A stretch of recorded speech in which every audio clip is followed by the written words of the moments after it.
चलिए आज समय में पीछे चलते हैं, बहुत पीछे, दक्कन के पठार में। यहाँ एक ऐसा साम्राज्य था जिसने अपनी पूरी कहानी, अपनी पूरी विरासत पत्थरों में तराश दी। जी हाँ, हम बात कर रहे हैं सातवाहन राजवंश की।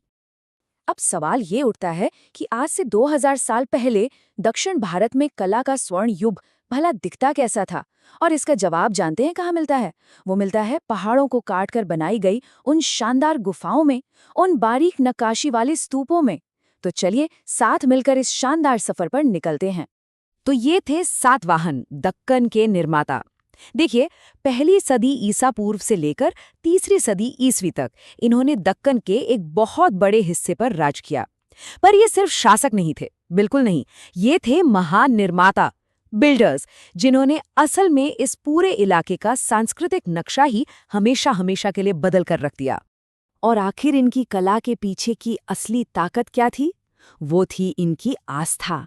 देखिए, सातवाहन बौद्ध धर्म के बहुत बड़े संरक्षक थे और इसी वजह से इनके पूरे साम्राज्य में एक से बढ़कर एक शानदार धार्मिक स्मारक बनाए गए।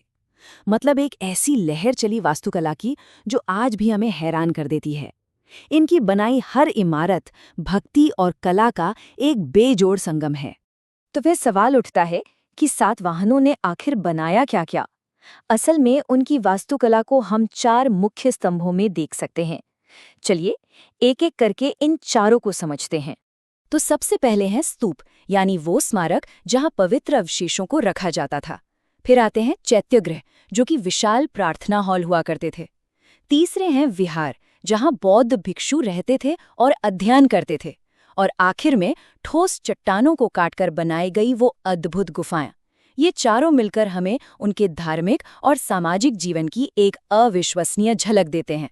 और अगर सातवाहन वास्तुकला के सबसे बेहतरीन नमूने की बात की जाए तो इसकी शुरुआत अमरावती स्तूप से ही करनी होगी। यकीन मानिए, ये सिर्फ एक ढांचा नहीं था, ये तो एक पूरी की पूरी कला शैली का जन्मस्थान था।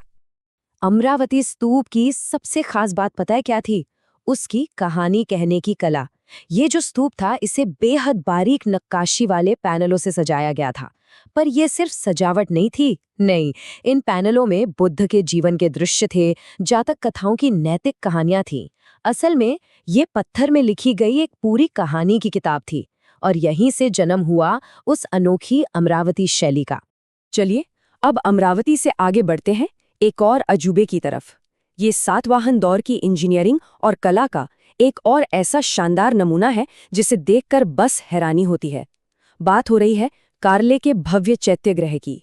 बस एक बार सोच कर देखिए, एक बहुत बड़ा प्रार्थना हॉल जो किसी ईंट पत्थर से नहीं बल्कि एक ही विशाल चट्टान को अंदर से खोखला करके बनाया गया है।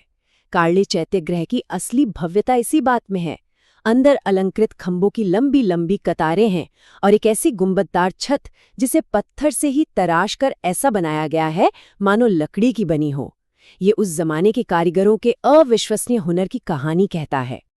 अब देखिए, सातवाहनों ने अपनी कहानी सिर्फ इमारतों से ही नहीं बताई, उन्होंने अपनी कहानी पत्थरों पर लिखी भी। तो अब हम रुख करते हैं उनके अभिलेखों की तरफ, यानी वो शिलालेख जो उस दौर में झांकने के लिए एक सीधी खिड़की की तरह हैं। तो आखिर ये अभिलेख होता क्या है? आसान भाषा में कहें तो ये पत्थर, स्तंभों या गुफा की दीवारों पर उकेरा गया एक पक्का रिकॉर्ड है। सातवाहनों के लिए ये प्राकृत भाषा और ब्राह्मी लिपि का इस्तेमाल करके अपनी जीत, अपनी आस्था और अपने समाज की बातें दर्ज करने का एक तरीका था। और यहाँ एक बहुत ही कमाल की बात सामने आती है।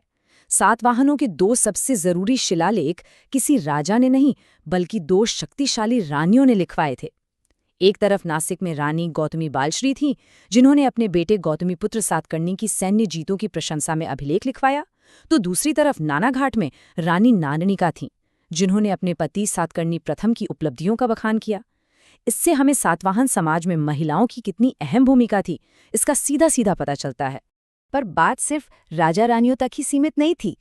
कार्ले और कन्हेरी जैसी जगहों पर जो शिलालेख मिले हैं, उनमें व्यापारियों, कारीगरों के संघों, जिन्हें गिल्ड कहते थे, और यहाँ तक कि आम लोगों के दिए गए दान का भी जिक्र है। इससे एक बहुत बड़ी बात पता चलती है कि ये जो भव्य स्मारक बने, ये किसी एक का नहीं बल्कि पूरे समाज का एक सामुदायिक प्रयास था। अच्छा याद है, हमने अमरावती स्तूप की बात करते हुए अमरावती शैली का जिक्र किया था। ये कला शैली इतनी खास और इतनी महत्वपूर्ण है कि इस पर अलग से बात करना तो बनता है। चलिए इसे जरा और करीब से समझते हैं। तो अमरावती शैली की पहचान क्या है? इसकी जिंदा दिली। यहाँ जो आकृतियां पत्थरों पर उकेरी गईं, वो स्थिर नहीं लगतीं। ऐसा लगता है जैसे वो चल रही हैं, गति में हैं।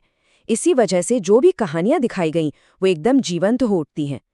कलाकारों ने बहुत ही सूक्ष्म मतलब फाइन नक्काशी का इस्तेमाल किया और जटिल कथात्मक दृश्य बनाए। और ये शैली इतनी प्रभावशाली थी कि इसका असर सिर्फ दक्षिण भारत ही नहीं बल्कि श्रीलंका तक देखने को मिलता है। ये कला की एक नई भाषा बन गई थी।